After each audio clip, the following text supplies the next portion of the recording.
aqui hoje para fazer o quê? A nossa live mensal sobre as novidades que saíram na AWS, né? A gente está fazendo live mensal, mas lembrando que as lives e essas novidades que a gente vai falar aqui hoje são as novidades que aconteceram de dezembro, ali final de dezembro, até agora no começo de março, tá? Então estou aqui, Thiago Sagara, para falar com vocês sobre essas novidades. Nesse quadro de live a gente desce um pouco mais os detalhes e comenta entre um grupo de pessoas, né, um grupo de técnicos aqui da rede sobre essas novidades, o impacto que essas novidades têm dentro da comunidade da AWS como um todo. E eu não tô aqui sozinho, né? Eu tô aqui com um elenco de peso, um elenco, várias cabeças pensantes aqui comigo, tá? Do meu lado esquerdo nós temos Ricardo Caeiro, o cara do Indo Além. Indo além e da voz do além, né? Que ficou agora. Então é isso aí, galera. Estamos aqui hoje para falar das novidades que a gente já anunciou para vocês e descer um pouquinho no detalhe técnico e bater esse papo legal aí para a gente explicar um pouco mais no detalhe. Boa, obrigado, Cairo. Do meu lado direito, né, a gente tem Flávio Pimenta. Fala, galera! Tamo aí de volta. Quando ele falou de peso, é de peso mesmo, né? Mas a gente tá voltando pro regime aí, que final de ano, né? Sabe como é meio brabo, né? Mas estamos aí, tem várias novidades, como o Sagara falou. De dezembro até agora, a gente reuniu as principais, tem muita coisa boa. Principalmente para quem tá fazendo atualização de tudo aí, tem algumas coisas que vão ajudar bastante aí nas atualizações dos nossos workloads. Acompanhe, fique com a gente. Valeu, Pimenta. E o Lomba, né? Boa. Que é uma carinha nova, Lomba e o Cairo se juntaram a gente, né? Graças a Deus. Antes era só os tantos que estavam aqui. E eu fiquei muito feliz de vocês aparecerem, viu, cara? Que bom, cara, que bom. Bom, pessoal, fala aí. Espero conseguir contribuir aí para esse time de peso. Como o Pimenta comentou ali, tem um lado desbalanceado aqui, mas bora para lá. Bom, também um dos carecas mais bonitos aqui da rede. Vamos quebrar tudo aí, vamos trazer as novidades para vocês. Bora Sensacional, né? E olha que ele compete com bastante gente, né? Porque além de especialistas da rede, certificado, maior empresa certificada da América Latina, nós somos a maior empresa careca da América Latina. Então ele compete com bastante gente. Mas sem mais delongas, vamos aí para as novidades, tá? Voz do Além. Taca-lhe pau, Marco Velho. Taca-lhe pau. Então vamos lá, primeiro. Eu sabia que era uma zona isso aqui. Primeiro. Bora lá. Não corta isso não, diretor. Se eu soubesse que era assim, tinha vindo antes, né? Tá parecendo um truco, cara. Não é só em uma zona, normalmente são 3 para garantir a redundância, entendeu? Vamos lá, a primeira novidade que a gente vai trazer, a gente segmentou aqui as novidades, então vamos falar primeiro sobre DataSec, Computing Networking, depois sobre DevOps, tá? Primeira novidade que a gente já trouxe, vocês viram eu trazendo isso para vocês, é que agora o CloudWatch, o CloudWatch ele tinha começado a trabalhar essa parte de Insights antes, né? Então a gente já tinha o Containers Insights ali, que era parte do ECS, e agora a gente tem o Database Insights, que é uma evolução do Performance Insights. Um ponto bem importante, né? Ele não é parecido com o Guru. Como que é o serviço do Guru? Cloud Guru? Cloud Guru.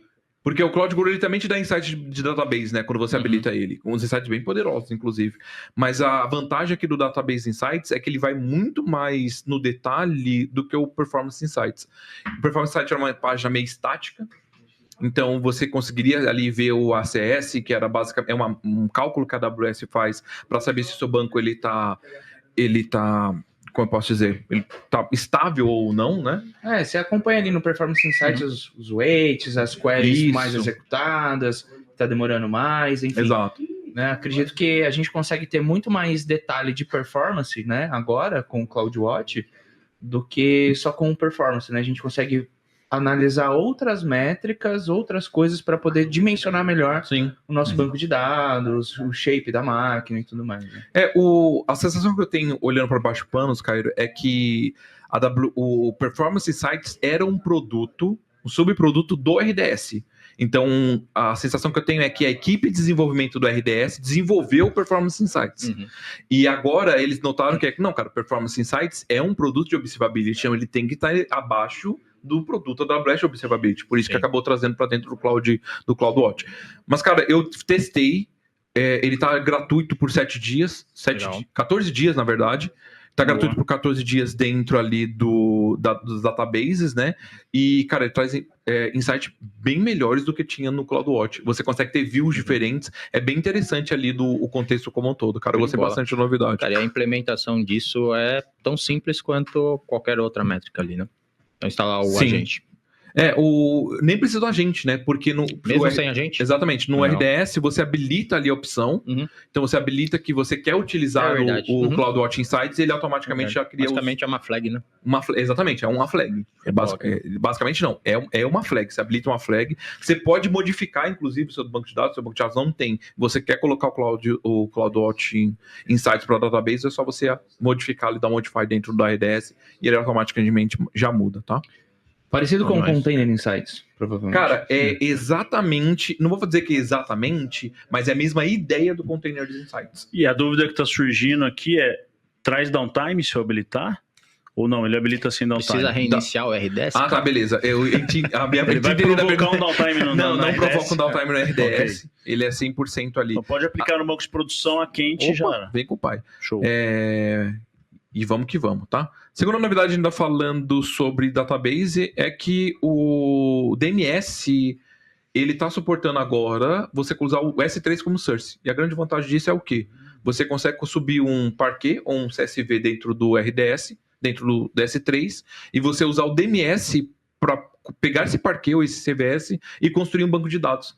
Então, você precisa criar um esquema ali, né, de como vai ficar a sua tabela, mas você consegue criar um banco de dados a partir de um CSV ou de um parquet. O que, cara, para um CDC, por exemplo, seria fantástico, né? Então, a depender de como você estava utilizando, até mesmo o CUR, né? Se você estivesse usando o CUR ali da AWS, você consegue mandar o CUR para dentro de um banco de dados, o que antes você precisaria de uma TINA, talvez, para você fazer isso num serviço mais serverless, né? Exato. Eu acho que isso traz um leque de possibilidades, né? Porque a gente ficava engessado ali no DMS para migrações e replicações de banco para banco, né? Então, acredito que agora, com essa funcionalidade aí, abre um leque de opções para várias outras funcionalidades aí pra gente trabalhar. Boa. Então, imagine, né, que se o cara tem uma base de dados ou uma quantidade relativa de dados que ele, teoricamente, ele precisaria subir para um data lake, um CSV dentro do S3, para aí sim trazer um BI para fazer os planos, cara, agora, se ele quiser trabalhar no dado relacional, ele fica bem mais fácil utilizar o esquema, tá? E minhas duas últimas novidades aqui na parte de dados é o OneClick, que o Elastic Cache já tem utilizando ali com o EC2. Então a gente já tinha esse serviço para o RDS. Então no RDS a gente já conseguia fazer um OneClick conectando direto ao EC2, né? Então ali dentro do RDS você só clicar, escolher qual que é o seu EC2 e ele automaticamente já cria role ou security group, né? Eu acho que é uma role e um security group. Ele cria para você conseguir fazer a conexão do EC2 com o RDS. E agora a gente já tem isso para o Elastic Cache. Cara, isso para mim é fantástico. Sabe para quê, cara? Sabe aquele cliente que a gente, cara, que é um WordPress. O cara tem um WordPress e o WordPress tá cagando ali, né? Tá tipo crashando por quantidade de conexão. A resolução clássica para isso, Redis na frente. Para ele conseguir trabalhar ali as multi-sessions, né? Você conseguir segmentar. Antes você precisaria subir o Redis ou no EC2 ou no Elastic Cache, configurar todas as conexões, para aí sim você ir para o seu WordPress e fazer as configurações. Aqui agora não, você com um clique você consegue fazer as coisas funcionarem. Exato, né? A gente precisaria subir o serviço, né, do Redis, pegar o endpoint, configurar a aplicação para se conectar nesse endpoint para você utilizar. Então agora com um clique fica muito mais simples e fácil aí de fazer essa integração, né? Sim. Adianta bastante a vida, né? Facilita, né? Tudo que for mais ágil. A vida é isso, né? Buscar facilidade, né, meu amigo? Sobre isso. Cara, sabe o que eu tava pensando hoje, antes de fazer as lives? Era que eu tava pensando na minha vida antiga, de analista de redes. Falei assim, cara, não tinha isso, né? Então, tipo, a última grande... Quando eu trabalhava com redes, a última grande novidade que saiu para redes era a VXLAN. Que era relativamente longe ainda, né? Antes de VXLAN, a grande novidade é MPLS, que é de 92. Então, tipo, mano, aqui sai novidades da AWS toda semana, todo dia praticamente. Toda semana. Então, obrigado à AWS, né? Você garante os nossos empregos aqui fazendo. A dúvida é essa, Garinha. Quando foi o último ano que você colocou um server num rack, cara? Server no hack? Um server, um router, cara, um switch. Quando foi a última vez que você tirou um parafuso e colocou no rack, cara? Olha, não, cara, teve um cliente aí nosso, Cliente nosso Não, antigão. esquece, dá rede pra trás, cara. Dá rede pra trás. Não, faz um tempinho. Me dá uma saudade, às vezes, entrar num lugarzinho frio, sabe? Entrar, Então, pois é. sentir aquele friozinho. Acho que Não dá sei se uma nostalgia, né? É. Agora, quando você tá ali, só quem já virou noite no data center sabe o frio que é. Exato. É mole não. Agora eu não tenho é outra mole dúvida, não. Lomba. Você sente mais frio na cabeça? Cara, depende. Se eu tiver de touca, não. Tem uma galera perguntando o que é hack, não? O que é hack, né, mano? O que é Não é hack 42U? de TV, não. Aqui é o cara que invade O que é sistema, o né? 42U? O hack de 42U. O que é isso, né, velho? Mano, É grande pra caramba. Pois é. Boa, falando Mas agora tem de que pensar, S3, tá, gente? S3, o metadata. Se eu tô falando S3, então é metadata, né? Metadata. É. Então, eu tô... Começou em português, S3. fala em português. S3. Sua apresentação, suas regras, cara. Exatamente. Ele agora, o metadata, ele foi lançado ali no final no reinvent do ano passado. Eles são informações que você coloca dentro do seu bucket para você conseguir acessar de uma forma que você consiga organizar. Então imagine que, por exemplo, você cria o seu bucket e você fala que esse bucket é metadata do centro de custo. O metadata não é tag, tá? Esse bucket tem o metadata de um centro de custo específico, ou ele está participando de um produto específico. Você consegue interagir via banco de dados, né, via queries, para você coletar todas as informações que tem dentro daquele metadata. Então, é uma informação a mais que você coloca ali dentro do S3, muito utilizada para data engineer, né, para você conseguir fazer análise de dados, e agora ele já está disponível para todo mundo. Cara, eu acho muito interessante o que a AWS imaginou para o S3 do meio do ano para cá. O S3, quando eu entrei, ele era só o serviço de storage ilimitado que a AWS tinha.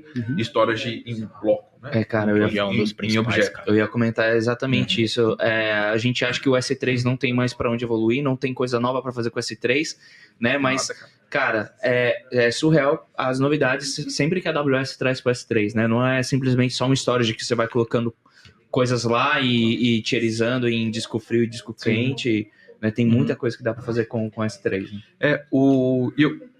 Eu acredito, Cairo, que todas as alterações que eles estão fazendo é para transformar o S3 no principal, já era, né? Mas no principal serviço de repositório para data lakes mesmo, né?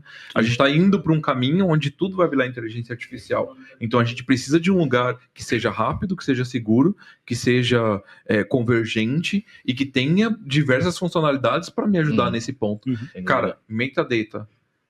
O próprio S3 Tables, que foi lançado no ano passado também, o AI Infrequent Access, que também foi lançado no ano retrasado, são todas features que a AWS está lançando para o S3 para deixá-lo apto o suficiente para esse ser o principal serviço de repositório de Data Lake. E fazendo um comparativo, né, o metadata é como se fosse um índice do seu banco de dados ali. Boa. Né? Então, o grande uso é você escanear o metadata para ir na informação certa que você precisa no bucket. Né? Então, é nisso que eles estão pensando. Inclusive, já tem integração com o Bedrock. Então, já tem uma pegada aí de conseguir facilitar a indexação, né, pelas IAs também. Então, é muito disso, de facilitar a indexação para que você vá direto ou de uma forma mais fácil no dado que você precisa através desses metadados. Maravilha. E a última novidade, a gente podia já fazer no link, né, para a base de dados, é o Bedrock. Agora, o Acknowledgement Base, ele está suportando o grafo, né, um RAG em grafo. Se você está na dúvida do que é o RAG, do que é o grafo, dentro das novidades que eu expliquei sobre essa novidade específica, a gente dá uma pincelada ali sobre isso, tá? Mas, cara, isso aqui para mim foi sensacional, porque o Neptune, que é o serviço que possivelmente está usando por trás, ele fala aqui, inclusive, né? Ele é um Embedded em Neptune. Ele é um serviço muito poderoso de banco de dados da AWS, mas que pouco é utilizado. Então, ele é um serviço para você conseguir fazer base de dados grafo, que é uma base de dados muito mais refinada, né? Muito mais trabalhada para quando você tem uma necessidade de conexões como relações e combinações muito mais simples, né? Muito mais complexas, na verdade. Então, possivelmente, quando você está trabalhando dentro de uma rede social, por exemplo, que você precisa fazer muitas correlações, por trás possivelmente tem uma base de dados grafos ali para você trabalhar. E a vantagem de você ter um RAG em grafo, cara, eu vejo só coisas maravilhosas. Você imagine o seguinte, sei lá, A gente está nessa área de IA e tem vários bots que gravam reuniões, por exemplo. O TLDV, como que é o nome do Sarcoback. Perfeito? Você imagina que você extrai ali essas transcriptions, né? Essas transcrições das suas reuniões, coloque junte com a sua base de dados de clientes e você consiga utilizar um reg grafo para você conseguir traçar comportamento do seu cliente. Cara, sensacional, velho. Porque você tem você consegue utilizar até o Comprehend para você entender qual que é o tom que o cliente está utilizando para você conseguir vincular isso dentro de uma base de um CRM.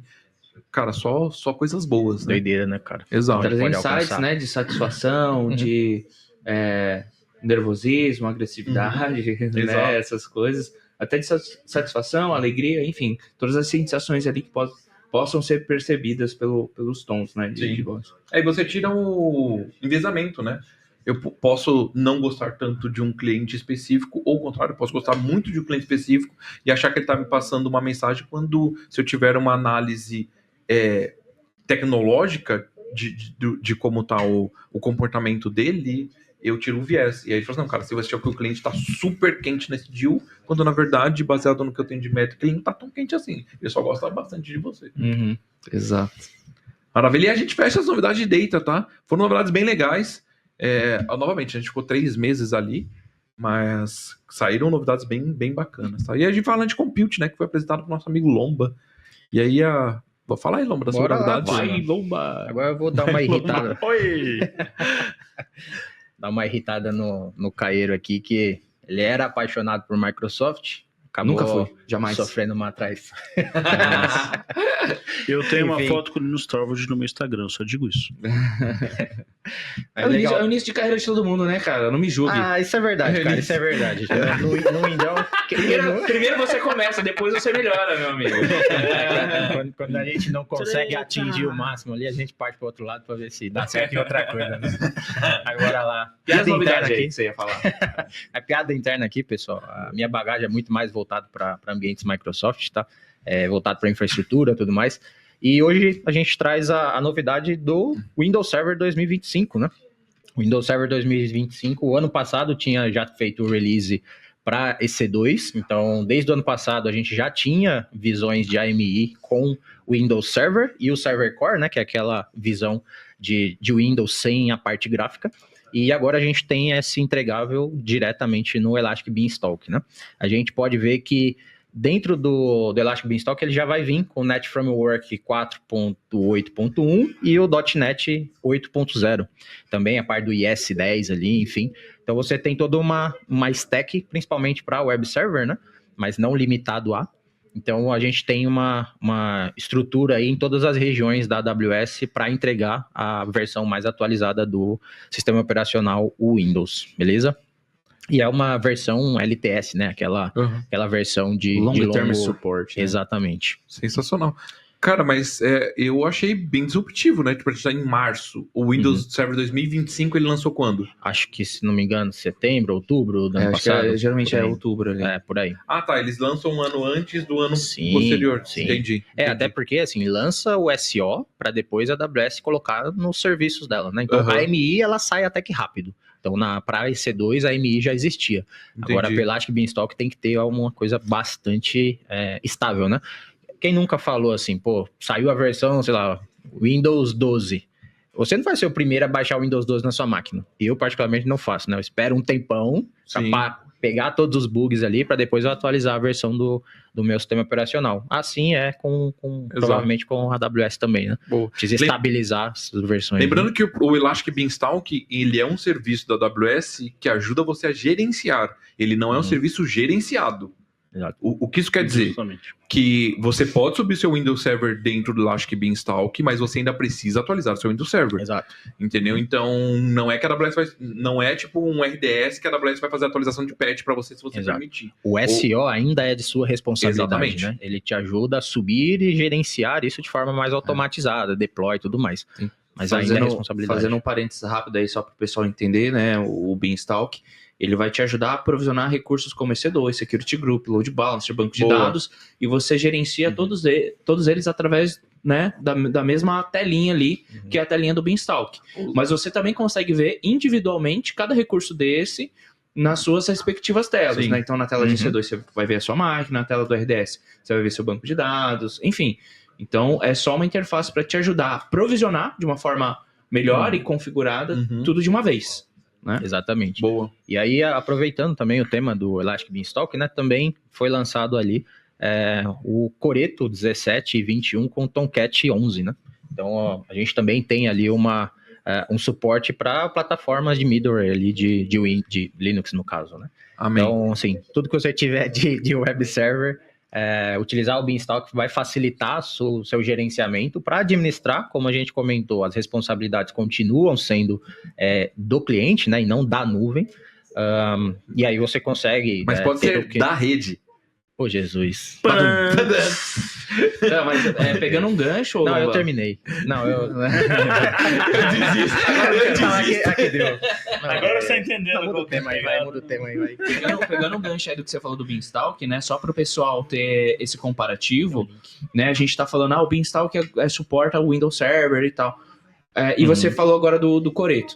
Né? Então, assim, o Beanstalk você também consegue provisionar, por exemplo, containers, você consegue provisionar aplicações já pré-configuradas, é possível inserir scripts de subida e configuração do serviço que você precisa para, por exemplo, eu quero subir já uma imagem Linux com Apache, com a configuração do Virtual Host dessa forma aqui. Dá para fazer, você já sobe tudo prontinho só para sair utilizando, né? Perfeito. Então... Só para, como a gente explicou, né? Então agora o Coreto entra nessa parte aí também, tá? Cara, bem, refresca a memória. O Coreto é a resposta da AWS e a resposta Open Source pro Java, não é isso? É a SDK Java que a AWS mantém. Isso, né? boa. Então, sabia que era uma coisa você assim. precisa rodar uma aplicação Java, você precisa de uma JVM ali. É a JVM com a SDK. Se você está desenvolvendo Java, então você pode usar na sua IDE Java e também no runtime de suas aplicações Java.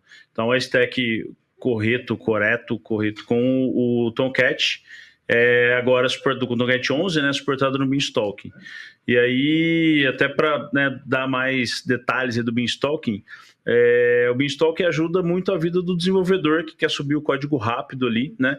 E não quer se preocupar com toda a infra que está em volta. Pô, se você vai ter 40 projetos, criar 40 instâncias do Beanstalk, talvez não seja o melhor caminho. Aí você tem outras soluções, né? Mas se tem uma, duas que você quer subir rapidinho ali, ele já, né, quer subir com certificado, com DNS, com rede, com toda a sua infra criada ali, esse é o caminho. Ou seja, quer ganhar tempo para assistir Netflix? Isso aí. Quer ganhar tempo para assistir aqui os nossos vídeos? É isso daí.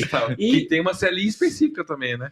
Tem uma CLI específica, tem uma estrutura de arquivos YAML ali para você fazer as configurações específicas. Bem bacana, tá, galera? Recomendo vocês darem uma olhada na documentação. E aproveitando aqui que a gente, né, teve essa confusão, Coreto, correto? Como que pronuncia? Deixa um comentário aqui, você aí, que tá assistindo, comenta aqui embaixo. Coreto ou Coreto. Exatamente, como que é correto pronuncia.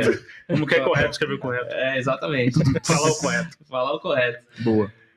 Vamos lá agora para as novidades de DevOps. A gente tem 4 novidades aqui bem... Eu li as novidades antes, eu achei bem bacana, tá? Mas vai lá, Carinho, pode tocar. Você leu não, você viu o vídeo, certo? Você estava aqui no dia da gravação. Você tá ligado aqui. Tem alguém que não tenha visto aqui, ó, na sua tela. Tá aí, ó.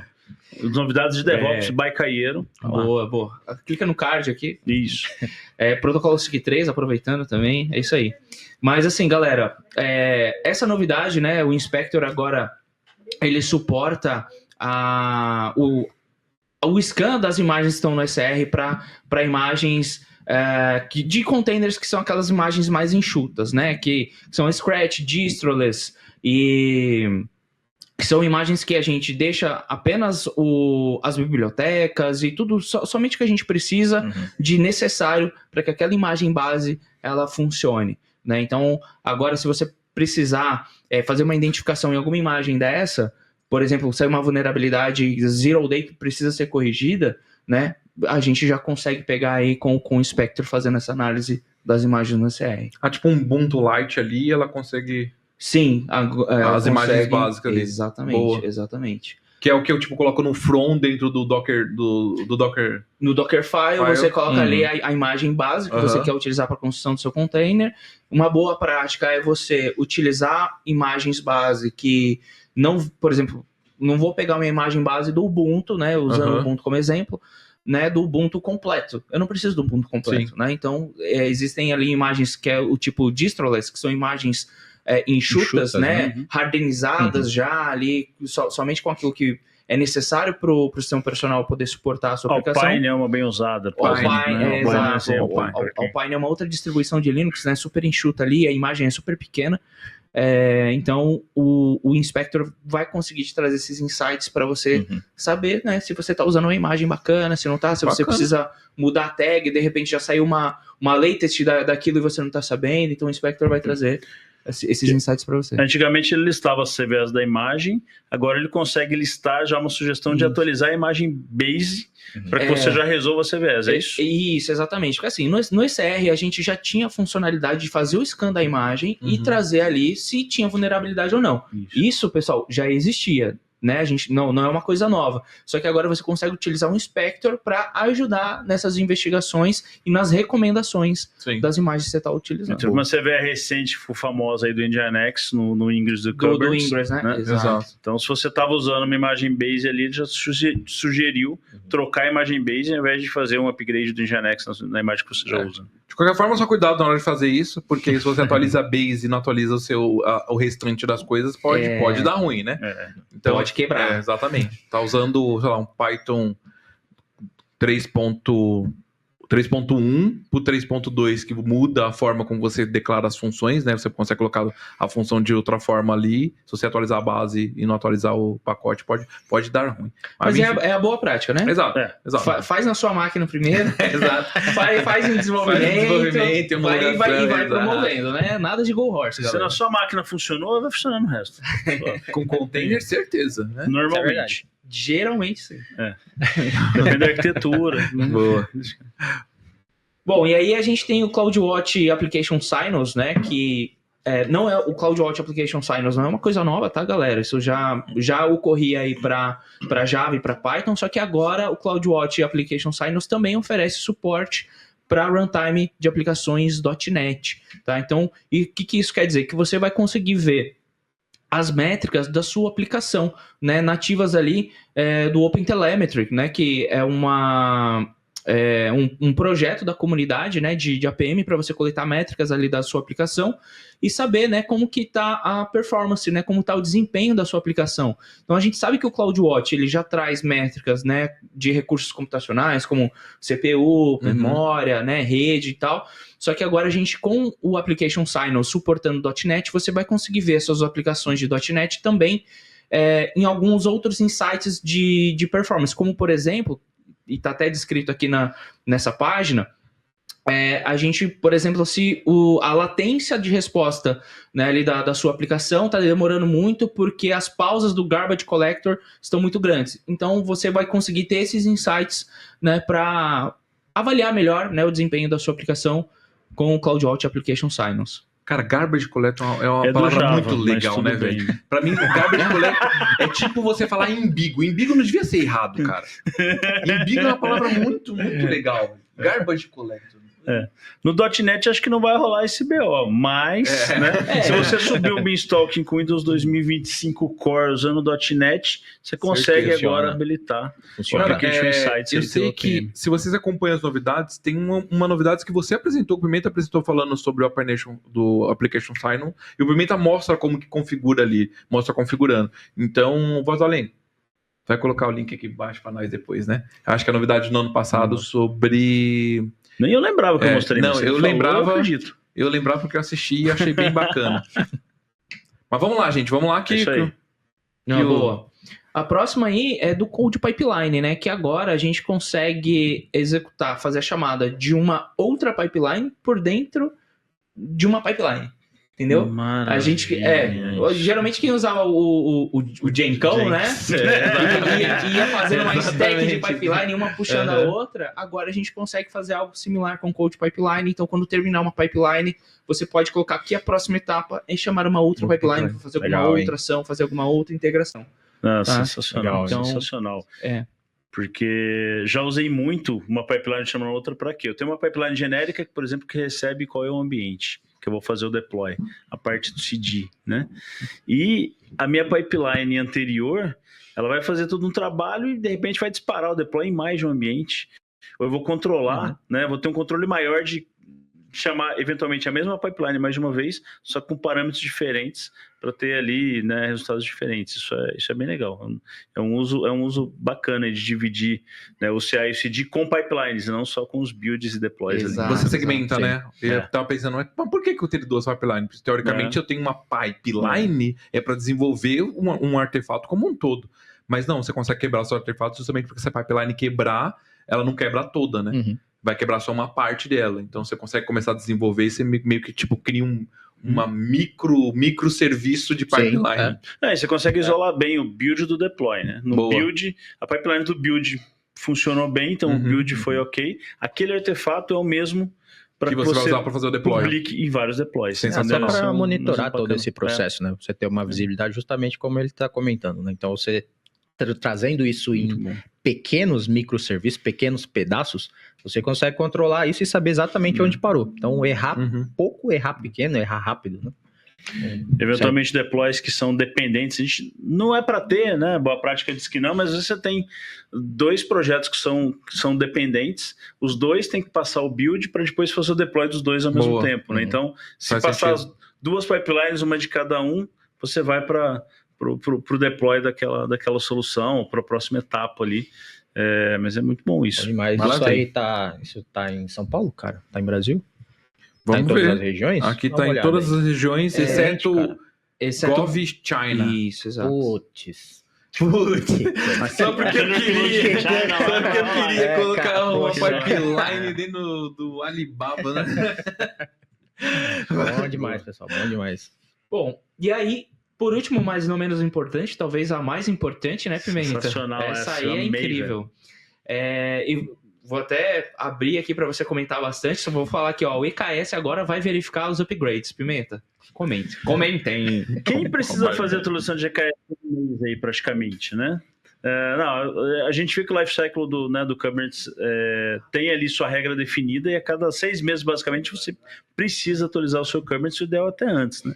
E agora a AWS traz um insight de que você vai atualizar o seu Kubernetes, ela faz um scan e te mostra problemas que você pode ter, quebras que você pode ter com a versão nova ou não, vai suave que vai rolar legal, né? Então, realmente é uma feature sensacional que surgiu no final de março aí, e quem usa EKS vale muito a pena seguir agora essas recomendações aí, antecipando possíveis problemas. Mesmo em dev, né? Antes de quebrar dev, ver o que vai quebrar para ser fácil de consertar aí, né? Exato. Só para deixar claro, gente, tem até não sei o blog post, mas tem a documentação, tá? Entendi. E aqui tá mostrando como que faz o processo. Então, a gente coloca a documentação aqui para vocês, mas imagine aqui, você jogou o comando ali para dar um describe insight, né? Na verdade, primeiro você faz toda a parte de análise. Opa, deixa eu subir aqui. Beleza, olha lá. Lista dentro do KS, lista todos os insights dessa região dentro desse cluster. E aí ele vai mostrar todos os insights que tem. Então, a depender de como você estiver fazendo o seu upgrade, ele vai te mostrar onde pode ter impacto ou não. Então, aqui, ó, ele mostra, ó, aqui tem um impacto e a recomendação que ele dá é, cara, você precisa checar a versão ali do kubectl, do kubelet, beleza? Kubelet. Exatamente. Então, ele vai te gerar o impacto. Aqui, na verdade, o que ele tá te dando é análise de impacto. Sabe onde tinha isso, cara? Zen Server. Pra quem mexer com o Zen Server tinha isso. Quando você ia fazer a atualização do Zen Server, antes de você fazer a atualização, porque você conseguia fazer a atualização inline, né? O Linux você conseguiria... Sabia disso? O Linux você consegue atualizar o Linux, o kernel do Linux, sem dar boot. E aí o Zen Server fazia isso. O Cisco depois começou a fazer também, porque no Nexus, né? Porque o Nexus era baseado em Linux. Então, o sistema operacional do Nexus, os primeiros eram Linux. Então, você conseguia fazer análise de impacto. Você jogava um comando basicamente desse, ele falava, cara, para você atualizar o Bootstrap, o impacto é 0. Para você atualizar o sistema operacional, o impacto cara, vai dar ruim. Para sair dessa versão para ir para essa. E é basicamente o que essa novidade está fazendo. Ela vai te falar qual que é o impacto de você atualizar o seu cluster, tá? E uma coisa bem importante, tá? Não sei se vocês sabem, mas não existe rollback automático Na verdade, não sei se vocês sabem, né? Porque vocês aqui devem saber. Não existe rollback automático de atualização de cluster dentro do EKS. Então, se você vai mudar de versão, não dá de, cara, deu ruim, faz rollback. Não tem. Ou vai ou vai. Exatamente. Mas, cara, mas o que você faz? Normalmente o que a gente faz é mete um veleiro. Chora. Exatamente. Faz o backup ali de toda. Chora, é ótimo. É assim que a gente faz. Chora e chama da rede. Chora e liga pra dar faz o backup ali de todo o cluster com o veleiro da vida, e aí a gente consegue fazer o rollback baseado no backup. Exato. Tem várias estratégias pra gente fazer o upgrade, e isso vai ajudar bastante, né? Pra gente saber o que pode impedir. E, galera, assim, ó, não é algo opcional, né? É o que a AWS colocou como obrigatório. Ela vai fazer essa verificação para você querendo ou não. Exato. É sobre isso. E são as novidades, né, cara? Cara, acho que é legal a gente falar um pouquinho de redes. Tem umas novidades interessantes aqui sobre redes, cara. Consegue pôr aí na tela? Consigo pôr na tela. Joga na tela. Já estamos aqui mesmo? Lomba. Enquanto põe na tela, vale Joga aqui na tela, lomba. Vale lembrar que, enquanto a voz do Além põe na tela, né? Vale lembrar que minha mensagem, o site de novidades, né, que é o da aws.amazon.com/new, né? O site de novidades, ele é por idioma. Você deve ter visto aqui algumas novidades em português, algumas em inglês. Nem todas as novidades saem no mesmo tempo em todos os idiomas. Então, se você quer o mais novo, o mais quentinho, vai em inglês que você vai achar todas. Nos outros idiomas, aí vai de acordo com as traduções aí que, né, acontecem de maneira espaçada. Trouxe? Achou? Estamos aqui. Roda, tá vindo. Chegou! Um minuto pro Coral. Chegou. Mas vem pra cá. Bom demais, pessoal. Bom, saiu uma novidade aí sobre redes, né? Sobre o VPN Client da AWS. Não é tão comum isso, pelo menos particularmente não para mim, não fiz isso muitas vezes, né? De conectar VPN Client em mais de uma ao mesmo tempo. Mas a AWS trouxe essa nova versão. Saiu essa novidade em janeiro de 25, né? Onde você consegue, com o cliente da AWS, você conectar em mais de uma client VPN. Então, lógico, você precisa ter toda ali a estrutura de roteamento preparada, né? Para não ter esse overlap de subnet, de CIDR, mas você consegue ter ali duas VPNs conectadas ao mesmo tempo e trafegando ali de acordo com a tabela de rota, né? Então, se eu tenho uma RDS numa VPN, exatamente. numa VPC, meu EC2, meu Kubernetes em outra, tem uma VPN com cada, eu conecto nas duas e acesso os dois ao mesmo tempo. São duas VPNs da AWS. Na verdade, eu estava me perguntando por que o AWS fez isso, né? Mas por quê? Porque no client VPN da AWS, você vincula as subnets. Então, você sobe o client e fala, cara, dentro dessa VPN você tem essas subnets, que ela deve fazer rota reversa na hora que sobe a VPN, né, para inserir as rotas na sua VPN. E essa novidade, ela resolve justamente esse problema, porque se você colocou numa VPN só subnets da EC2 e só subnets em outra VPN, só subnets do banco de dados, agora você consegue de um lugar só conectar os dois. Que já assim, geralmente, talvez esse problema era resolvido ali com algum peering, tabela de rotas dentro da própria VPC, né? Algum transit gateway, alguma coisa da vida, você conseguiria fazer essa comunicação. Indo além, né? Pensando inclusive em algumas coisas que caem, eu vou dar até um spoiler aqui, porque, o Cascão, vou sugerir aqui, vídeo da Networking Certificação, aqui para falar de alguns temas que são muito interessantes. Uma das provas mais difíceis da AWS. Exatamente, eu já reprovei 3 vezes. Né? É uma merda essa prova.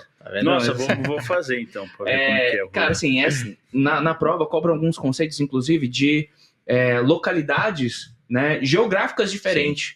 Né? Então, você, né, pode conectar numa VPN que está num lugar próximo, né? E uma VPN que está num lugar mais distante. Qual que é o tráfego melhor? Eu acho que vale esse exercício, né? Não vamos colocar aqui qual que seria a melhor arquitetura, ou enfim, mas eu acho que cai um pouco nesse ponto também. Se você tem várias localidades, né, de AWS para acessar, o que é mais vantajoso? Você ir por dentro, né, de um transit gateway, alguma coisa assim, ou fazer a VPN direto naquela localidade para você acessar o recurso lá?